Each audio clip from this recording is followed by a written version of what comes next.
What's up, everybody? It's day 324, and I don't know if you know, but it's really hot outside.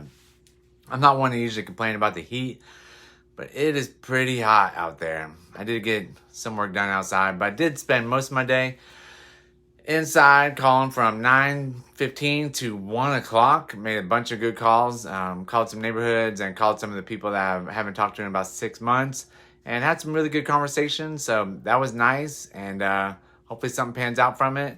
And then I got to take some pictures and make a little video. Got to do some other stuff for some other things. And then I talked to another for sale by owner, and then talked to a guy that might want to invest in it. We'll see. So a couple things happening, which is really cool. Today we're going to talk about young adults are basically underestimating the cost of homeownership. And the survey, basically 2 out of 3 adults surveyed say they are waiting for the rates to go lower than what they're at right now. And that's just going to show you like a lack of education and lack of knowledge of where the actual interest rates have been over the years, especially since like the 1960s, 70s, 80s, 90s. Like this is an all-time record low that we had a few months ago, and it's still super low right now.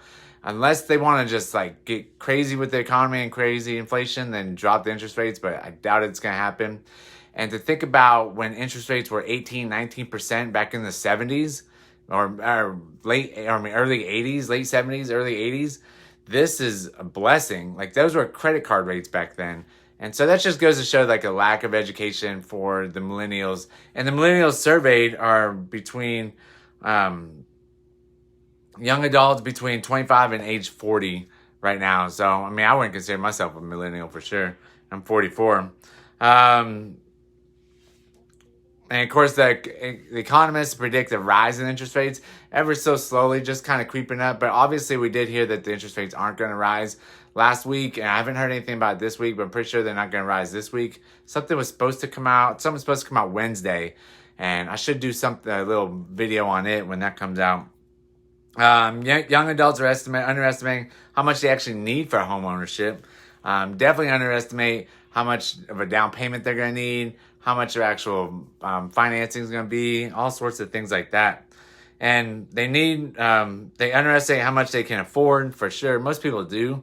A lot of people think that a house is just too expensive. They don't understand how the amortization of the loan goes over the 30 years and how cheap it could actually be compared to renting, except for you have some extra costs there.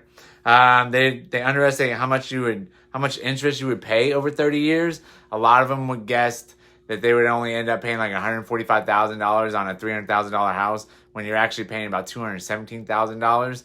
So in essence, over the 30 years of the life of the mortgage, you pay about $500,000 for that house when normally it was only $300,000. So you're making a lot of money for the banks in essence, but I mean, it's spread out over 30 years. So the bank's really not making that much money because that 30 years and $200,000 is a terrible investment. If you're trying to make money, how much appreciation is on average on a 10-year average of houses? Like right now, it's on a big time increase. It might go down the next few years. We don't know. I mean, who knows what's going to happen in this market? Is it going to go down like 2008, or is it going to just keep rising, or is it just going to mellow out and just kind of chill there? So, and it just goes to show that schools aren't teaching these kind of things, and people are not going out there looking to see or researching it for themselves. Lack of knowledge over the home prices and property taxes, and that's understandable. Before I got into being a homeowner, I didn't know about property taxes or even how to look them up, anything like that. And especially home prices. I mean, they're pretty average, right? I mean, not average, but they're above average. But they're all going around about the same price. The market's dictated by it.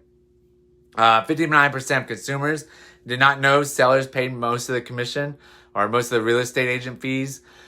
And I didn't know that before I got into buying a house and things like that. You know, most people think that the real estate agent makes 6%, where they actually don't. They split it with the other buying agent, and then they have to pay their broker, then they have to pay the MLS, like all sorts of different things, other fees that go into that 6% that agent supposedly gets. And a lot of people don't even know that. So normally, not normally, but in our market, a agent a listing agent get 3.6%, and then the buyer's agent gets 2.4%. It's usually like a 60-40 split, depending on if the listing agent got a 6% listing or a 5%.